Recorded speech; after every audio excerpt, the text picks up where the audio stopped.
المقطع فهو أبتر.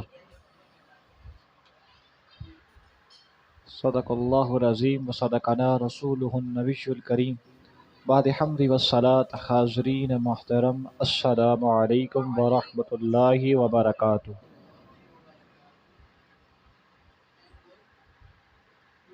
الحمد للہ علی احسانہ، اللہ تبارک و تعالیٰ کا شکر ہے، احسان ہے کہ اللہ تبارک و تعالیٰ نے ہمیں اپنا اور اپنے حبیب نور محمد صلی اللہ علیہ وسلم کا ذکر کرنے کی توفیق عطا فرمائی، اور ہمیں یہاں مؤدب انداز کے ساتھ جمع ہونے کی توفیق عطا فرمائی۔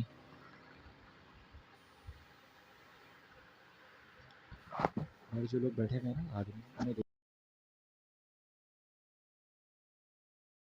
میں بیٹھنے کی توفیق عطا فرمائی، اور اس نعمت کے اوپر پھر ہمیں چاہیے کہ ہم اللہ تبارک و تعالیٰ کا شکر کریں، کیونکہ قرآن پاک میں اللہ تبارک و تعالیٰ نے فرمایا لَإِن شَكَرْتُمْ لَأَزِيدَنَّكُمْ، کہ تم میرا شکر کرو تو میں تمہیں اور زیادہ دوں گا، اس نعمت میں اور اضافہ کر دوں گا۔ تو انسان کو جب بھی کوئی نعمت ملے تو بجائے فخر کرنے کے، اپنے رب کو بھول جانے کے، اسے کیا چاہیے کہ اپنے رب کو یاد کرے، اپنے رب کے آگے سر بسجود ہو۔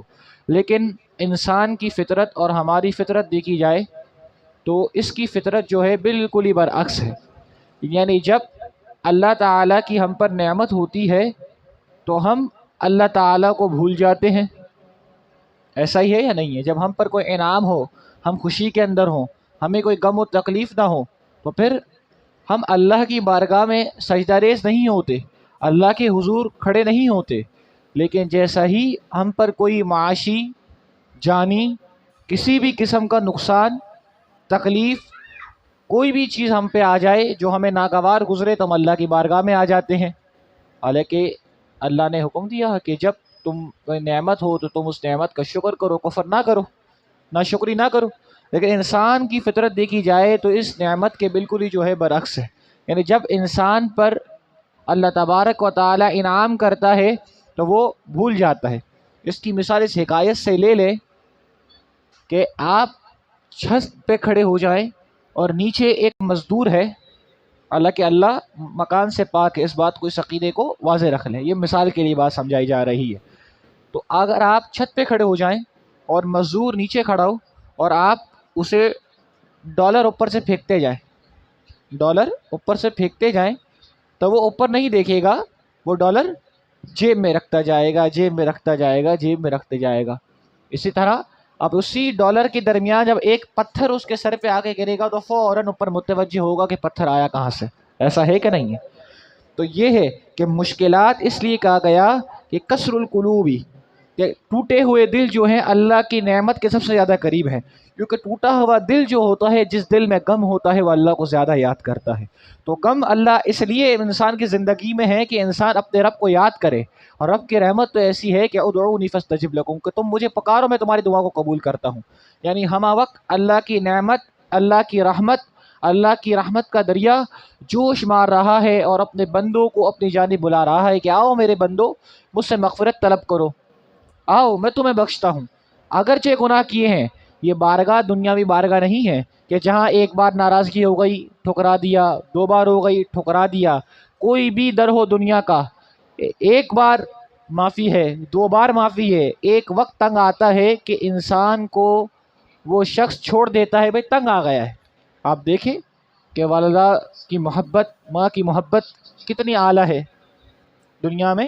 اگر اور رشتے دیکھے جائیں، اور یہ رشتہ دیکھا جائے تو اس سے بڑھ کے کوئی محبت نہیں ہوتی ہے۔ لیکن اب جب بیٹا ہے، رشتہ ہے، والدہ اور بیٹے کا رشتہ ہے، لیکن جب بیٹا غلط راہ پہ آ گیا، نشے پہ آ گیا، شراب کا عادی بن گیا، ایک وقت آتا ہے سمجھا سمجھا کے اس کے پیچھے وقت لگا لگا کے، تمام جانی مالی توانائیاں لگا لگا کے، ایک وقت آتا ہے کہ اسے چھوڑ دیتے ہیں۔ حتیٰ کہ پاکستان میں سب سے زیادہ اس وقت نشے کے عادی پائے جا رہے ہیں۔ اگر آپ اس کی تحقیق کریں، ریسرچ کریں، تو پاکستان میں پہلے ایک صورت میں ہوتا تھا کہ واضح ہوتا تھا کہ نشہ اسے برا سمجھا جاتا تھا، یورپین تحقیق کے مطابق 500 مفردات، 500 کیمیکلز، 500 مفردات اور مرکبات ایسے ہیں جو نشے کی چیزوں میں استعمال ہوتے ہیں. 500 مفردات ایسے ہیں جو نشہ آور چیزوں میں استعمال ہوتے ہیں، جس میں ہر طبقہ، چاہے اچھی فیملی ہو، چاہے متوسط ہو، چاہے اسٹینڈرڈ ہو، ہر لیول کا طبقہ، ان اکثریت جو ہے نوجوان، چاہے یونیورسٹی سے تعلق رکھتا ہو، چاہے کسی شعبے سے تعلق رکھتا ہو، اکثر نوجوانوں کی اکثریت جو ہے اس نشے سے جو ہے متاثر ہے، اور اپنی جوانیوں کو اور اپنی توانائیوں کو برباد کر رہی ہے، اپنی زندگیوں کو برباد کر رہی ہے. تو عرض میں یہ کر رہا تھا کہ ایک وقت آتا ہے کہ جب گھر والے بھی انہیں چھوڑ دیتے ہیں، اور ماں جیسا اہمیت والا رشتے کی زبان پر یہ لفظ آتا ہے کہ اگر اس کے نصیب میں ہدایت نہیں ہے تو اللہ اس کو واپسی دے. والدہ جیسا عظیم رشتہ جس کی زبان پہ یہ بات آ گئی، تو یہ دنیاوی رشتے ہیں کہ ایک وقت آتا ہے یہ ٹھکرا دیتے ہیں، لیکن رب کی بارگاہ دیکھیں کہ ایک شخص آتا ہے بنی اسرائیل کا، بخاری شریف کی روایت ہے اور دیگر کتب احادیث کے اندر غالباً یہ روایت موجود ہے کہ ایک شخص 99 قتل کر چکا ہے. کتنے قتل؟ 99 لوگوں کا ناحق قتل اس شخص نے کیا ہے. لیکن جب اس کے دل میں افسوس پیدا ہوا، ندامت پیدا ہوئی، خیال آیا کہ میں نے غلط کیا ہے، 99 قتل کر دیے ہیں، اب خیال آ گیا کہ مجھے اپنے رب کی بارگاہ میں معافی مانگنی ہے، تو پھر وہ لوگوں کے پاس جاتا ہے، ایک شخص کے پاس جاتا ہے، کہتا ہے میری توبہ کیا ہے، میں تو 99 قتل کر چکا ہوں. فرمایا تیری توبہ کچھ نہیں ہے. اس کو بھی قتل کر دیتا ہے. 100 قتل اس نے پورے کر دیے. اب اسے احساس ہوتا ہے، پھر کیا کرتا ہے کہ وہ اہل اللہ، اللہ والوں کی بستی کی جانب جاتا ہے. اولیاء اللہ، متقین، پرہیزگار اللہ کے اولیاء اللہ کی بارگاہ کی طرف نکلا ہے، ابھی پہنچا نہیں ہے. وقت آتا ہے کہ وہ اس جانب، اس بستی کی جانب اور روا دوا ہے کہ جہاں اہل اللہ رہتے ہیں، ان کے پاس جاتا ہے کہ اللہ تبارک و تعالی ان کا وسیلہ پیش کرے، ان کے ذریعے میری ظاہری اور باطنی تربیت ہو جائے، میرے گناہ معاف ہو جائیں. ابھی وہ اس بستی تک پہنچا نہیں ہے کہ ملک الموت آ جاتے ہیں، اس کی روح قبض ہو جاتی ہے اور اسے بخش دیا جاتا ہے. اسے بخش دیا جاتا ہے. وجہ کیا ہے؟ فرمایا اس کا رخ دیکھو، اس کا رخ میرے اللہ، میرے محبوبین کی بستی کی جانب ہے.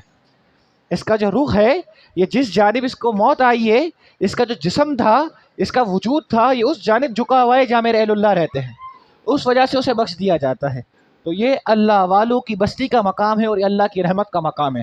اس لیے مفسرین فرماتے ہیں کہ اللہ کی رحمت اتنی ہے کہ ایک حصہ، اللہ کی رحمت کا ایک حصہ ماں باپ کی صورت میں اللہ نے دنیا میں ظاہر فرما دیا. یہ اس کی رحمت کا ایک حصہ ہے جو دنیا میں ظاہر فرما دیا. یہ اللہ کی رحمت ہے. شیخ سعدی اپنی کتاب میں لکھتے ہیں، اشعار کی صورت میں جو آپ کی کتاب ہے بستان سعدی، جو آپ کی کتاب ہے گلستانی کی تصادی، اس میں آپ لکھتے ہیں کہ جب بندہ پہلی بار گناہ کرتا ہے اور اللہ کی بارگاہ میں آتا ہے تو اللہ تبارک و تعالی جو ہے اس کی توبہ کو نہیں سنتا ہے. پھر دوسری بار وہ توبہ کرتا ہے، پھر بھی اس کی توبہ نہیں سنی جاتی ہے. پھر تیسری بار وہ توبہ کرتا ہے نہیں. چوتھی بار جب وہ توبہ اللہ کی بارگاہ میں کرتا ہے، اللہ فرماتا ہے جاؤ میرے فرشتوں، میرا بندہ مجھے پکار رہا ہے، جاؤ میرے فرشتوں، میرا بندہ مجھے پکار رہا ہے. یعنی پھر رب کی رحمت اس کی جانب متوجہ ہو جاتی ہے. صرف دو آنسو، دو آنسو، صرف دو آنسو اس کی پوری زندگی کے گناہوں کو دھو دیتے ہیں. تو یہ اللہ کی رحمت کا دریا ہے. تو یہ بارگاہ اتنی ہے کہ اللہ کی رحمت جو ہے اپنے بندوں کو بار بار متوجہ کر رہی ہے. کوئی کس گناہ میں متوجہ ہے، کہ کوئی کس گناہ میں کوئی کس گناہ میں پڑا ہوا ہے، وہ کس گندگی، کس غلاظت میں ہے. لیکن ایک بار لا تقنطوا من رحمت اللہ، کہ تم اللہ کی رحمت سے نا امید نہ ہو، تم اللہ کی رحمت سے نا امید نہ ہو جاؤ. اللہ کی رحمت سے جو تم ہے نا امید نہ ہو جاؤ، کیونکہ اللہ کی رحمت ہر طرف تمہارے جانب متوجہ ہے.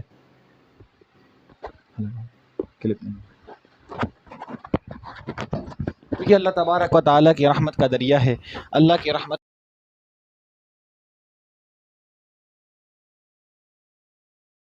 سے پہلی قومیں جو ہیں قوم لوط ہو گئی. جتنی انبیاء کی قومیں تھیں، قوم بنی اسرائیل ہو گئی. جتنی قومیں بھی تھیں وہ عذاب سے تباہ و برباد ہوئی. کسی کے چہرے بگاڑ دیے گئے، کسی کو بندر بنا دیا گیا، کسی کو زمین اور بستیاں الٹا دی گئی. تو الگ الگ منفردہ قوموں نے جو گناہ کیے تھے ان پر عذاب آئے، ان قوموں کو تباہ و برباد کر دیا. اور آج اگر امت مسلمہ کا حال دیکھیں تو جو قومیں ایک ایک گناہ میں تھیں، ایک ایک گناہ کے اندر تھیں، آج تمام کے تمام گناہ ہمارے معاشرے میں رائج ہیں۔ قوم لوط کا عمل کیا تھا کہ وہ بدنگاہی کرتے تھے، وہ بدنگاہی کرتے تھے، زنا کے فعل میں مبتلا تھے، بے حیائی کے فعل میں مبتلا تھے، لواطت کے فعل میں مبتلا تھے، تو یہ نجاستوں میں پڑے ہوئے تھے۔ اور آج کتنے لوگ ہیں امت مسلمہ کلمہ گو ہیں کہ جو بدنگاہی میں نہیں ہیں۔ یہ اور کون سے شخص ہے جو ناپ تول، حضرت صالح علیہ السلام کی قوم جو ہے ناپ تول میں کمی کرتی تھی تو اس پر عذاب آ گیا۔ آج ہر دوسرا بندہ ناپ تول میں کمی کرتا ہے، میں غلام مصطفیٰ ہوں، یہ میری پہچان ہے۔ ایک طرف دعویٰ غلام مصطفیٰ ہونے کا ہے اور تجارت کے اندر احکام مصطفیٰ کو، احکام اہل اللہ، احکام الہی کو پس پش ڈال کر اور اپنے نفس کی پیروی کر کے کہہ رہا ہے میں غلام مصطفیٰ ہوں، یہ میری پہچان ہے۔ تو اس سے بڑا مذاق شریعت رسول سے اور حب رسول سے کوئی نہیں ہے، اس سے بڑا مذاق حب رسول سے کوئی نہیں ہے۔ تو یہ ہمارا مقام ہے کہ آج ہر بندہ ایاک نعبد و ایاک نستعین، ایاک نعبد و ایاک نستعین۔ ان جاہلوں سے پوچھو کہ ایاک نعبد و ایاک نستعین کا مطلب کیا ہے، ایاک نعبد و ایاک نستعین کا مطلب کیا ہے۔ حضرت سفیان ثوری رحمۃ اللہ تعالی علیہ کہ جب آپ جو ہے ایاک نعبد و ایاک نستعین تک نماز کے اندر پہنچتے تو آپ بے ہوش ہو جاتے ہیں۔ آپ فرماتے مجھے حیا آتی ہے کہ میں یہاں سے کہوں کہ میں تیری عبادت کرتا ہوں اور اللہ کی بارگاہ سے یہ آ جائے تو انت کاذب، تو جھوٹا ہے، تو میری کیا ہوگا، میرا کیا بنے گا۔ تو یہ سفیان ثوری فرما رہے ہیں۔ ایک بزرگ جب حج پہ جاتے ہیں تلبیہ نہیں پڑھتے، لبیک اللہم لبیک لبیک لا شریک لک لبیک ان الحمد والنعمت لک والملک لا شریک لک۔ آپ فرماتے ہیں میں یہاں سے کہوں لبیک اور وہاں سے آ جائے تو حاضر نہیں ہے، تیری حاضری قبول نہیں ہے، تو میرا کیا بنے گا۔ تو یہ اللہ والوں کی بارگاہ، یہ اللہ کی بارگاہ ہے اور ہمیں اس بارگاہ میں ڈرنا چاہیے۔ عرض یہ ہے اللہ کی بارگاہ جو ہے ایسی بارگاہ ہے کہ کتنے گناہ کیے ہوں ایک بار سچے دل سے اس کی بارگاہ میں آ جایا جائے۔ اور پھر پچھلی قومیں تو ہلاک کر دی گئیں، لیکن اللہ نے فرمایا کہ اللہ کی شان نہیں وما انت فیہم، کہ جب تک حضور ان میں موجود ہے انہیں عذاب دیا جائے، انہیں عذاب دیا جائے۔ تو یہ تو حضور کی رحمت کا نتیجہ ہے کہ ہم حضور کی امت میں، تو آج ہمارے چہرے نہیں بگڑے، آج ہمارے حالات نہیں بگڑے، آج ہم پر زمین کو تنگ نہیں کر دیا گیا۔ تو یہ حضور کی برکت ہے کہ ہمیں حضور کی امت میں کیا، اور پھر ہمیں یہ موقع بھی دیا، فرمایا اے نبی کہ جب یہ مومنین گناہ کر بیٹھے انہیں فرمائے کہ آپ کی بارگاہ میں آ جائیں، یہ آپ کی بارگاہ میں آ جائیں۔ یعنی جب ان سے گناہ ہو جائے، جب ان سے کوئی نافرمانی ہو جائے تو انہیں چاہیے کہ بارگاہ مصطفیٰ میں آ جائیں اور پھر آپ سے استغفار کریں تو اللہ ان کے استغفار کو قبول فرمائے گا۔ پھر کوئی بارگاہ مصطفیٰ میں جانے کی استطاعت نہیں رکھتا ہے، کوئی شخص یہ استطاعت نہیں رکھتا ہے کہ بارگاہ مصطفیٰ تک جائے، تو یہ تو بہت دور کی بات ہے۔ یہ تو بات ہے اللہ نے فرمایا النبی اولیٰ بالمؤمنین بانفسہم، اے نبی آپ مومنوں کو ان کی جانوں سے بھی زیادہ قریب۔ یہاں نظر جھکائی اور یہاں روضہ مصطفیٰ کا دیدار ہے۔ یہ بارگاہ مصطفیٰ کا مقام ہے کہ جہاں مومنین کے تمام گناہوں کو بخش دیا جاتا ہے، شفاعت کی جاتی ہے۔ تو یہ ہمارے اوپر اتنی نعمت، اتنی شفقت فرمائی اور پھر ہمیں نبی کی محبت کرنے والوں میں سے بنایا۔ تو شکر کی بات چل رہی تھی کہ جب اللہ نے اتنے انعام، اتنا شکر ہم پر کیا، اور ہمارا آج کا چونکہ موضوع تفسیر قرآن ہے اور ہمارا موضوع سورہ فاتحہ کی جو آیت مبارکہ ہے الحمدللہ رب العالمین، کہ تمام تعریفیں کس کے لیے ہیں، اللہ کے لیے۔ تمام تعریفیں کس کے لیے ہیں، ہر تعریف کا مالک حقیقی جو ہے وہ اللہ تبارک و تعالیٰ ہے، مستحق، اور جو حق ہے تعریف کا وہ اللہ تبارک و تعالیٰ ہی کے لیے تمام تعریفیں ہیں۔ ٹھیک ہے، تو آج کا ہمارا موضوع بھی کیا ہے، شکر اور اظہار نعمت پر، اللہ کا انعام پر اللہ کا شکر ادا کرنا۔ تو جب اللہ نے ہم پر شکر کیا ہے، انعام کیا ہے، تو ہمیں کیا چاہیے کہ ہم اس کا شکر کریں۔ اور شکر کیا ہے کہ ہم جب اس بارگاہ میں آ گئے، اللہ نے ہمیں بٹھا دیا اس کا قرآن سننے کے لیے، اس کا ذکر کرنے کے لیے، تو ہم ادب کے ساتھ یہاں پہ آ کے بیٹھیں۔ باہر بھی جو لوگ سن رہے ہیں کھڑے، انہیں بھی چاہیے کہ باقاعدہ ادب سے آ کے اس محفل میں شریک ہوں، یہ نہ ہو کہ بے ادبی کی وجہ سے ان کے اعمال کو ضبط کر لیا جائے، یہ بہت بڑا۔ تو باقاعدہ ادب کے ساتھ چند منٹوں کے یہ نشست ہوتی ہے، تو اسے باقاعدہ باہر کے لوگ بھی جو موجود ہیں وہ آ کے اسے سنیں اور بیٹھ کے اسے سنیں۔ ہر لفظ کی اپنی تاثیر ہے، ہر لفظ کی اپنی تاثیر ہے۔ امام ابو الحسن خرقانی رحمۃ اللہ تعالی علیہ ایک مرتبہ اپنے مریدین کو اس میں جلالت اللہ، لفظ اللہ کے معارف بتا رہے تھے، اس کے راز بتا رہے تھے کہ لفظ اللہ جو اس میں اعظم ہے، اس میں اعظم ہے، یہ تمام صفات کا جامع ہے. لفظ اللہ جو ہے یہ تمام صفات کا جامع ہے. ٹھیک. تو حضرت ابو الحسن خرقانی رحمۃ اللہ تعالی علیہ جو ہے اپنے مریدین کو بتا رہے تھے کہ لفظ اللہ کے راز کیا ہیں، اس میں کتنے کتنے راز پوشیدہ ہیں. تو وہ ابو علی سینا جو کہ بہت بڑا فلسفی منطقی گزرا، جیسے آج کے دور میں سائنسی لوگ ہوتے ہیں کہ جو صرف چند اصطلاحات پڑھ لیتے، ڈیفینیشنز پڑھ لیتے ہیں اور ایسے آسمان پہ چڑھ جاتے ہیں کہ بس ان کے آگے کوئی پھر سمجھتے نہیں ہیں. تو ابو علی سینا یہ بہت بڑا منطقی اور فلسفی گزرا ہے. تو ابو علی سینا جو ہے اس کو یہ بات بڑی عجیب سی لگی کہ لفظ اللہ تو سیدھا سادہ لفظ ہے، اس میں کیا راز ہوں گے. تو امام ابو الحسن خرقانی رحمۃ اللہ تعالی علیہ فرماتے ہیں یا حمار اے گدھے، تو اس کا چہرہ جو ہے سرخ ہو گیا، بے عزتی سے اس کا چہرہ سرخ ہو گیا. تو امام ابو الحسن خرقانی فرماتے ہیں میں نے تجھے گدھا کہا، تیرا چہرہ دیکھ کیسا سرخ ہو گیا، تیرا چہرہ دیکھ کیسا سرخ ہو گیا. صرف میں نے لفظ گدھا کہا ہے تو اس کی تاثیر یہ ہے کہ تو پورا جل گیا، تیرا چہرہ سرخ ہو گیا. تو پھر لفظ اللہ کی تاثیر کیا ہوگی، اس پہ جلالت کی تاثیر کیا ہوگی. اس لیے کسی شاعر نے کہا کہ لفظ زبان تلوار سے چلے ہوا جو تیر ہو، تلوار کا زخم مٹ سکتا ہے لیکن ولادیام، لیکن زبان کا جو تیر ہوتا ہے، زبان سے نکلے ہوئے جو زخم ہوتے ہیں وہ نہیں مٹ سکتے. تو یہ اس کی تاثیر ہے. پھر قرآن کی تاثیر کیا ہے کہ اللہ نے فرمایا لو انزلنا هذا القرآن على جبل لرأيته خاشعا متصدعا من خشية الله وتلك الأمثال نضربها للناس لعلهم يتفكرون، کہ ہم نے یہ قرآن اگر پہاڑوں پہ اتارا ہوتا تو پہاڑ اس کی خشیت سے کیا ہو جاتے، ریزہ ریزہ ہو جاتے. اور یہ قرآن محمد رسول اللہ صلی اللہ علیہ وسلم کے قلب اطہر پر اترا، یہ حضور کے قلب اطہر پر اترا. یہ اتنا بھاری ذمہ داری ہے، کوئی علم عام ذمہ داری نہیں ہے. یہ علم، یہ قرآن اگر ہمیں قرآن کی صورت میں قلم کے ذریعے علم بالقلم اور ہمیں علم دیا گیا تو عام ذمہ داری نہیں ہے. یہ کوئی اس کے پیچھے پورا فلسفہ ہے کہ دنیا میں کوئی چیز نے یہ قبول نہیں کیا کہ وہ علم کو اپنے اوپر اٹھائے. پہاڑوں نے انکار کر دیا کہ ہم میں یہ طاقت نہیں ہے کہ ہم قرآن جیسے علم کو اپنے اندر لے سکیں. ہر شخص نے منع کر دیا، جانوروں نے، پرندوں نے، چرندے، ہر شخص، ہر مخلوق منع کر رہی ہے. لیکن انسان نے ذمہ داری کو اٹھا لیا اس علم کی. اب اٹھا تو لیا، اب اس ذمہ داری کو، اس علم کی ذمہ داری کو پورا بھی کرنا ہے. اٹھا تو لیا، اب اس ذمہ داری کو پورا بھی کرنا ہے. اب پھنس گیا کہ اب اس ذمہ داری کو پورا کرنا ہے، کیونکہ جانور تو دنیا میں آیا ہے، اس سے آخرت میں حساب نہیں ہونا. آیا ہے اور چلے جائے گا، اس کا ایک حدود ہے، چلے جائے گا. لیکن انسان ہے جو دنیا میں آیا ہے، اس آخرت میں بھی حساب دینا ہے.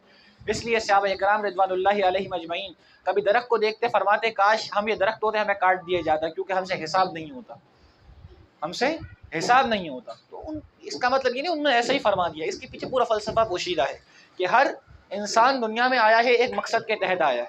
ایک وما خلقت الجن والانس الا لیعبدون، ہمیں جنوں اور انسانوں کو اپنی عبادت کے لیے پیدا کیا، اپنی عبادت کے لیے پیدا کیا اور اسے وہ بصارت دی. کل مولود یولد علی فطرت الاسلام، حدیث شریف میں آتا ہے ہر بچہ فطرت اسلام پہ پیدا ہوتا ہے. ہر بچہ فطرت، اس بات کو یاد ہے کہ جب بچہ پیدا ہوتا ہے تو نہ وہ مسلمان ہے نہ وہ کافر ہے، نہ وہ مسلمان ہے نہ وہ کافر، وہ کیا ہے، عبد ہے. وہ کیا ہے، عبد ہے. اور پھر آپ کیسے کہہ رہے ہیں کہ ہر بچہ فطرت اسلام پر پیدا ہوتا ہے؟ تو بات یہ ہے فطرت اسلام پر پیدا ہونے کی اللہ تبارک و تعالیٰ نے اس کو بصارت دی ہے اور فقاہت دی ہے کہ وہ اپنے ارد گرد سورج، چاند، ستاروں کو دیکھ کے یہ پہچان سکتا ہے اس کو چلانے والا ایک ہے، اس کو چلانے والا کوئی ہے. ورنہ کائنات کا نظام اپنے آپ نہیں چل سکتا. یہ نظام شمسی، نظام قمری، شمس، قمر، چرند، پرند، پہاڑ، باہم، درندی، تمام جو نظام ہے یہ اپنے آپ نہیں چل سکتا، اسے چلانے والا کوئی موجود ہے. سمجھ آ رہی؟ تو اب انسان کو یہ قرآن دے دیا تو ہر لفظ کی اپنی تاثیر ہوتی ہے، ہر لفظ کی اپنی تاثیر ہوتی ہے. تو قرآن کی تاثیر کیا ہے کہ اگر یہ پہاڑ پر اتارا جاتا تو پہاڑ کیا ہوتا، اس کی خشیت سے ریزہ ریزہ ہو جاتا. اب یہ قرآن مومنین پر اتار دیا گیا. حضرت حذیفہ فرماتے ہیں کہ نبی علیہ الصلوۃ والسلام پر وحی کا نزول ہو رہا ہے، حضور علیہ السلام وحی کا نزول ہو رہا ہے. اور حضرت حذیفہ فرماتے ہیں حضور نے اپنے ہاتھ مبارک میرے زانوں پر رکھے اور ہاتھ کا وزن اس قدر زیادہ تھا کہ میرا جسم چورا چورا ہو گیا. یہ وحی، یہ اس کا وزن اور یہ اس کی خشیت ہے اور یہ اس کا وہ ہے. تو قرآن اس قدر اہمیت کا حامل ہے. اور اسی قرآن کے اندر ایک صورت اللہ نے ایسی رکھی جس کے بارے میں ہم پہلے اس میں ڈسکس کر چکے ہیں کہ اللہ نے پورے قرآن کا اجمالی مضمون سورہ فاتحہ میں رکھ دیا. اجمالی مضمون سورہ فاتحہ میں رکھ دیا، یعنی جس کو قرآن پوری تفصیل سے بیان کر رہا ہے اس کو سورہ فاتحہ میں بند کر دیا گیا. ٹھیک ہے. اور پھر اس سورہ فاتحہ کی ایک آیت مبارکہ رب العالمین کے اندر انسان کا مقصد بتا دیا گیا کہ رب العالمین، رب العالمین، کہ تمہارا رب جو ہے وہ رب العالم نہیں ہے، رب العالمین ہے، وہ تمام عالمین کا رب ہے، تمام عالمین کا جو ہے وہ رب ہے. تو ہمارے آج کے جو موضوع ہے وہ یہی ہے کہ رب العالمین کی تفسیر کیا ہے، رب العالمین کا مطلب کیا ہے، کہ مالک پالنے والا سارے جہانوں کا. الحمدللہ تمام کی تمام تعریفیں اللہ ہی کے لیے ہیں، رب العالمین کے جو تمام کے تمام جہانوں کا پالنے والا ہے. اب اس کا تعلق چند طرح سے ہم کیسے کہتے ہیں اللہ کی تعریف کو. ٹھیک ہے، تو اب اس رب العالمین کا تعلق بھی ہم سے، یہ بھی اللہ کی تعریف ہے. اب کیسے تعریف ہے، اب اس کو سنیں کہ ایک یہ کہ اس پہ بندوں کو رب کی ہم کرنے کا حکم دیا گیا ہے. یہ کہو، یہ بھی اللہ کی تعریف ہے نا، تمام جہانوں کا رب ہے. تو ایک طریقے سے بندوں کو حکم دیا گیا ہے کہ اللہ کی تعریف کو بیان کریں. تو یہ بندوں کو حکم دیا جا رہا ہے کہ اللہ کی تعریف کو بیان کریں. اور اس میں یہ کہ وہ دعویٰ اس میں ایک دعویٰ یہ بھی ہے کہ تمام کے تمام تعریفیں اللہ ہی کے لیے، تمام کے تمام تعریفیں اللہ ہی کے لیے ہیں. اور اس کی دلیل بھی بیان کی گئی کہ وہ تمام جہانوں کا پالنے والا ہے. تمام جہانوں کا پالنے والا ہے، پھر تعریفیں بھی اسی کے لیے ہونی چاہیے جو حقیقی پالنے والا ہے. ٹھیک ہے، تو یہ اس کی وجہ ہے. اب 4 قسم کے لوگ ہیں. اب ہم ہر کسی کے متعلق الگ الگ اس کے انعامات ہیں، الگ الگ اس کی نعمتیں ہیں. اب 4 قسم کے لوگ ہیں. پہلے کون سے لوگ مفسرین لکھتے ہیں کہ ایک وہ جو محض رب کے راضی کرنے کے لیے اس کی ہم کرتے ہیں. پہلے طبقہ کون ہے؟ جو اللہ سے جنت کی طلب نہیں رکھتا، دوزخ کے خوف سے عبادت نہیں کرتا، کسی غم سے نہیں کرتا، بس وہ کہتے ہیں کہ اللہ ہمارا خالق ہے، ہمارا رب ہے، ہم اس کے شکر میں عبادت کرتے ہیں، بس اللہ کی محبت میں عبادت کرتے ہیں. یہ انبیاء کی اور اللہ والوں کی صفت ہے. کہ جس طرح بخاری کی روایت امام نووی نے شرح عربین نووی کے اندر بھی اس کی شرح لکھی ہوتی ہے، شروحات بھی اس کی موجود ہیں، کہ حضرت عائشہ فرماتی ہے کہ نبی علیہ السلام رات کو نماز کے اندر کھڑے ہوتے تو آپ کی رگوں سے خون آ رہا ہوتا، اس قدر آپ قیام کرتے. تو حلوہ خانہ سے حضور کی سنت نہیں ہے، راتوں کا قیام بھی حضور کی سنت ہے. آج سے حلوہ خانہ سنت یاد رہ گئی، لیکن راتوں کا قیام بھی حضور کی سنت ہے. اور قیام ایسا سیدہ عائشہ فرماتی ہیں کہ جب حضور مصلی پر کھڑے ہوتے تو آپ اس قدر قیام فرماتے کہ آپ کی رگوں سے خون جاری ہو جاتا، اس قدر آپ سیدہ عائشہ فرماتی حضور قیام کرتے. حضرت عائشہ نے فرمایا کہ کیا وجہ ہے کہ آپ اتنا قیام کرتے، اتنی فرمایا کیا بس عبدن شکورا، کہ اپنے رب کا شکر نہ کروں جس نے مجھ پر اتنی نعمتیں کی. تو یہ انبیاء کی صفت ہوتی ہے کہ وہ صرف محض رضا الہی کے لیے شکر بجا لیتے. تو پہلی قسم کون سی شکر کرنے والوں کی؟ جو بغیر کسی لالچ کے، غرض کے اللہ کا شکر بیان کرتے ہیں. تو پہلی قسم ان کی ہے. دوسرے کون لوگ ہیں؟ دوسرے لوگ ہیں عام شکر گزار بندے، عام شکر گزار بندے جو اللہ کی نعمت پر اللہ کا شکر ادا کرتے ہیں، تو وہ اللہ کے. اور تیسرے قسم کے بندے کون ہیں؟ وہ جو آئندہ رحمت کی امید پر اللہ کا شکر ادا کرتے ہیں، اللہ کا شکر ادا کرتے ہیں کہ اللہ ہم پر نعمت کرے گا، رحمت کرے گا اس شکر کے بدلے. اور چوتھے وہ لوگ ہیں جو جہنم سے ڈرتے ہیں، خوف کھاتے ہیں کہ اگر ہم نے اللہ کا شکر نہیں کیا تو ہم جہنم میں ڈال دیا جائے گا، اللہ کی نعمت سے دور کر دیا جائے گا، اللہ کی بارگاہ سے راندہ درگاہ کر دیا جائے گا. تو 4 قسم کے لوگ ہیں. تو اس میں ہر قسم کے لوگوں کے لیے سبق ہے کہ فرمایا کہ آئندہ رحمت والو الحمدللہ رب العالمین، کہ چونکہ وہ برابر پال رہا ہے تو روزی دے رہا ہے، اس کی ہم کرو. پہلے والوں کے لیے فرمایا کہ آؤ اس کی ہم کرتے رہو، لگے رہو، اس کی ہم تو پاکی بیان کرنے میں لگے رہو. تیسروں کا فرمایا کہ تم بھی لگے رہو. چوتھوں کا فرمایا تم بھی ڈرتے رہو، تمام جہانوں کا رب ہے. یعنی ہر کسی کے لیے پاکی کا حکم دیا گیا کہ اللہ کی پاکی بیان کرتے رہے، ہر طبقے کے لیے حکم دیا گیا. تو یہ اس کا مطلب ہے. اب لفظ رب کے کتنے معنی ہیں؟ یہ لفظ رب جو قرآن پاک میں آیا اس کے کتنے معنی ہیں؟ تو لفظ رب کے 3 معنی ہیں.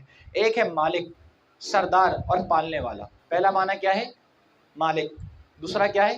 سردار. دوسرا کیا ہے؟ سردار. تیسرا کیا ہے؟ ٹھیک ہے، تو 3 معنی ہے، مالک، سردار اور پالنے والا. پالنے والا. تیسرا کیا ہے؟ پالنے والا.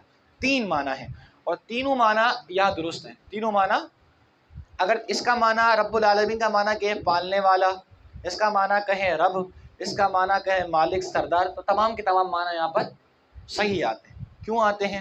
اب اس کی وجہ دیکھ لیں کہ مالک اس لیے کہ سارے جہانوں کا مالک ہے، تمام جہانوں کو اسی نے پیدا کیا ہے. وہ تھا، اس سے پہلے نہ کچھ تھا، اس نے کہا کن، کہا ہو جا تو فیکن، ہو گیا. تو اس سے پہلے کچھ موجود نہیں تھا. تمام جہانوں کا پیدا کرنے والا وہی ہے. ٹھیک ہے، ہمیشہ سے مالک ہونا، اور ہمیشہ مالک ہے اور ہمیشہ مالک رہے گا. ٹھیک ہے، اور ہمیشہ مالک رہے گا اور ہر طرح مالک ہونا. مالک حقیقی ہے، خاص وقت کے لیے خاص حیثیت سے مالک نہیں ہے. جس طرح کہ ہم جو ہے اپنے جانوروں کے مالک ہوتے ہیں، لیکن ہر وقت تو مالک نہیں رہیں گے نا، نہ ہر وقت سے مالک تھے۔ آپ نے مثال کے طور پہ ابھی قربانی کے لیے جانور خریدا ہے، تو آج سے پہلے آپ جانور کے مالک تھے؟ آج سے پہلے جانور کے مالک تھے؟ نہیں تھے، اور آج کے بعد نہیں رہیں گے، بیچ دیں۔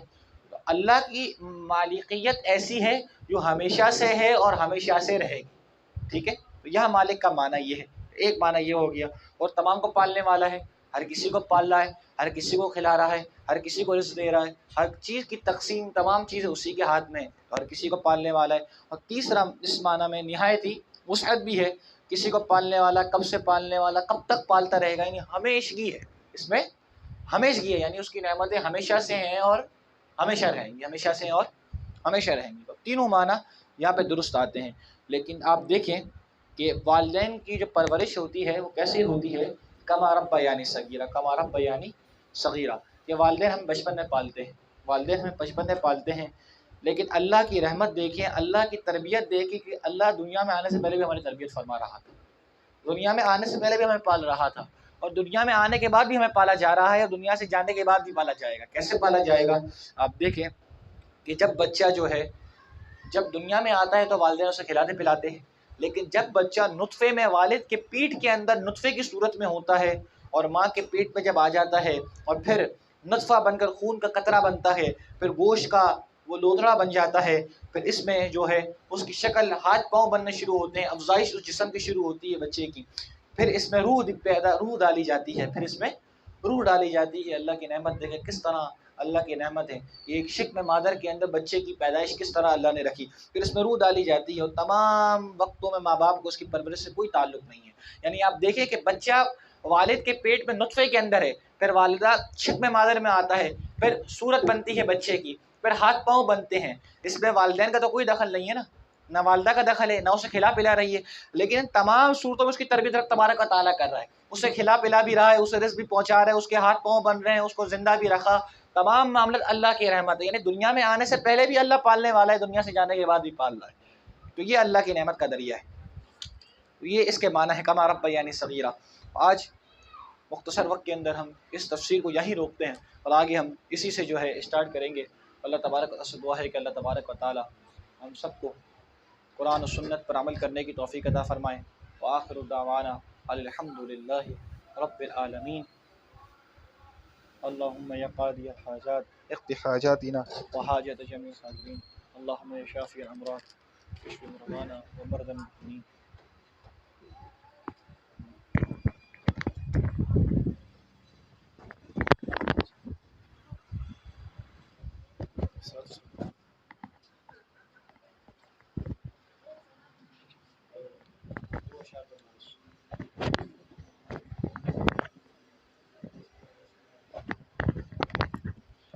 مصطفیٰ جان رحمت پہ لاکھوں سلام، شمع بز میں ہدایت پہ لاکھوں سلام، غوث اعظم امام تو کونوں کا، غوث اعظم امام تو کونوں کا، جلوہ شان قدرت پہ لاکھوں سلام، مصطفیٰ جان رحمت پہ لاکھوں سلام، مجھ سے خدمت کے قدسی کہیں ہاں رضا، مجھ سے خدمت